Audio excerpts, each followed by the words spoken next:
Hi అండి, నమస్తే. Welcome to తెలుగింటి Harivillu. Today recipe potato cutlets. వీటిని ఎలా ప్రిపేర్ చేసుకోవాలో ఇప్పుడు తెలుసుకుందాం. ముందుగా బంగాళదుంపల్ని ఇలా స్మూత్గా ఉడికించుకొని తొక్కను తీసి పక్కన పెట్టుకోవాలి. అలాగే ఒక మిక్సింగ్ బౌల్ తీసుకొని ఈ పొటాటోస్ని ఈ విధంగా తురుముకోవాలి. మీ దగ్గర స్మాషర్ ఉన్నట్లయితే పూర్తిగా పేస్ట్ అయ్యేలా స్మాష్ చేసుకోవాలి. ఇలా తురుము పెట్టుకున్న ఈ పొటాటోని ఈ విధంగా ఉంచుకోవాలి. ఇప్పుడు ఒక చిన్న మిక్సీ జార్ని తీసుకొని చిన్న కప్పుతో కప్పుడు అటుకుల్ని మిక్సీ జార్లో వేసుకొని ఫైన్ పౌడర్గా చేసుకోవాలి. ఇలా పౌడర్గా చేసుకున్న దాన్ని తురుము పెట్టుకున్న పొటాటోలో వేసుకోవాలి. అలాగే ఒక 5 వరకు బ్రెడ్స్ని తీసుకొని ఇలా ముక్కలుగా చేసుకుంటూ మిక్సీ జార్లో వేసుకోవాలి. వీటిని కూడా ఫైన్ పౌడర్గా చేసుకొని చిన్న కప్పుతో కప్పుడు బ్రెడ్ పౌడర్ని యాడ్ చేసుకోవాలి. మిగిలిన దాన్ని మిక్సీ జార్లో ఉంచుకోవాలి. అలాగే 1/2 కప్ కొత్తిమీరని యాడ్ చేసుకోవాలి. 1/2 కప్ క్యారెట్ తురుము,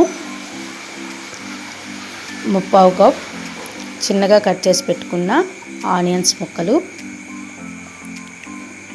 కొద్దిగా పసుపు, 2 పచ్చిమిర్చిని చిన్నగా కట్ చేసుకొని వేసుకోవాలి. అలాగే రుచికి తగినంత సాల్ట్, స్పైసీనెస్ తగ్గట్టు కారం, జీలకర్ర పొడి 1/2 టీ స్పూన్, గరం మసాలా పొడి 1/2 టీ స్పూన్. దీనికి బదులుగా మీరు చాట్ మసాలాను కూడా యూజ్ చేసుకోవచ్చు. నిమ్మరసం 1 టేబుల్ స్పూన్, మిరియాల పొడి 1/2 టీ స్పూన్. వీటన్నింటినీ యాడ్ చేసుకొని మనం చేతితో వీటన్నింటిని మిక్స్ అయ్యేలా చపాతీ పిండి వలె కలుపుకోవాలి. ఇందులో ఫ్లోర్స్ ఏమీ యాడ్ చేయలేదండి. అటుకుల పౌడర్ను బ్రెడ్ పౌడరే యూజ్ చేశాను కదా. అలాగే ఈ పొటాటో పేస్ట్ అంతా వీటికి పడుతూ మొత్తం ఒక ముద్దలా అయ్యేలా మనం కలుపుకోవాలి. ఇలా చేత్తో స్లోగా కలుపుకోవాలి. ఇలా ఒక ముద్దలా అయిన తర్వాత దీన్ని మనం నచ్చిన సైజులో నచ్చిన షేప్లో మనం ప్రిపేర్ చేసుకోవాలి. ఇది కొంచెం చేతికి అంటుకుంటుంది కదా, మనం కొంచెం చేతికి ఆయిల్ని అప్లై చేసుకొని ఇలా ఉండలుగా చేసుకోవచ్చు. మనకి ట్రయాంగిల్ షేప్ అయినా ఏ షేప్ కావాలంటే ఆ షేప్లో మనం ప్రిపేర్ చేసుకోవాలి. నేనైతే ఇలా బాల్లో ప్రిపేర్ చేసుకొని దాన్ని ఇలా ప్రెస్ చేసుకుంటున్నాను.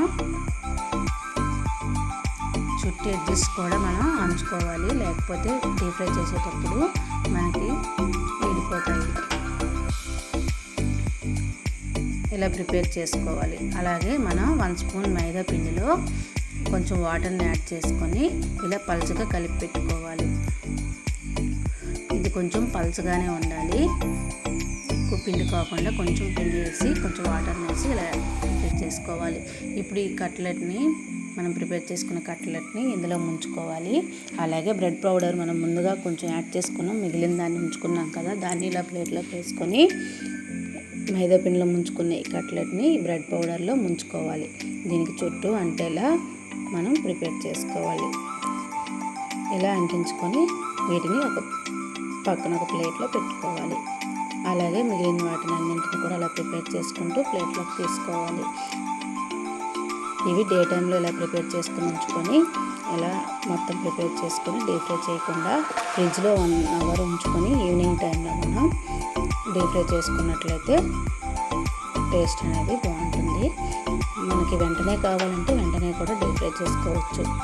మనకి ఆయిల్ ఎక్కువగా ఉంటుంది డీప్ ఫ్రై ఎందుకు అంటే మనం రేకపై కూడా తక్కువ ఆయిల్తో కూడా ఫ్రై చేసుకోవచ్చు. మనం అలా ఫ్రై చేయాలనుకుంటే మాత్రం బ్రెడ్ పౌడర్ అనేది మనం స్కిప్ చేసేయాలి. ఇలా అన్నింటిని కూడా ప్రిపేర్ చేసుకొని నేను 1 అవర్ ఫ్రిడ్జ్లో పెట్టుకున్నాను. ఈవినింగ్ టైంలో ఇలా డీప్ ఫ్రైకి సరిపడా ఆయిల్ వేసుకొని కొంచెం మీడియం వేడిగా ఉన్నప్పుడే మనం ఈ కట్లెట్స్ని ఫ్రై చేసుకోవాలి. ఇలా ఒక్కొక్క దాన్ని స్లోగా వేసుకోవాలి. ఇలా వేసుకున్న వెంటనే మనం కలుపుకోకూడదు.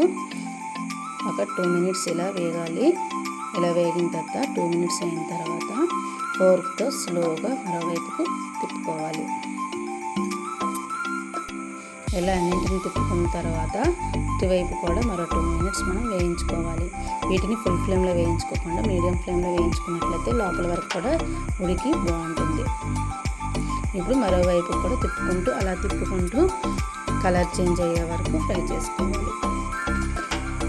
ఇలా కలర్ అనేది బ్రౌన్ కలర్ వచ్చే వరకు ఫ్రై చేసుకొని తీసేసుకోవాలి. ఇప్పుడు దీన్ని తీసుకొని టిష్యూస్ వేసుకున్న ప్లేట్లో కానీ హోల్స్ ఉన్న బుట్టలో కానీ తీసుకొని సర్వ్ చేసుకోవాలి. ఇలా అన్నింటిని కూడా తీసేసుకోవాలి. ఇప్పుడు మనకి పొటాటో కట్లెట్స్ అనేవి రెడీ అయిపోయాయి. వీటిని ప్లేట్లోకి సర్వ్ చేసుకొని తీసుకుంటే చాలా బాగుంటుంది. వీటితో మనం టమాటా కెచప్ కానీ ఏదైనా చట్నీస్తో కానీ తీసుకుంటే చాలా టేస్టీగా ఉంటుంది. పిల్లలు అయితే టమాటా కెచప్తో మొత్తం లాగించేస్తారండి. చాలా టేస్టీగా ఉంటుంది. తప్పకుండా ట్రై చేయండి. ఎలా వచ్చాయో నాకు కామెంట్ని షేర్ చేయండి.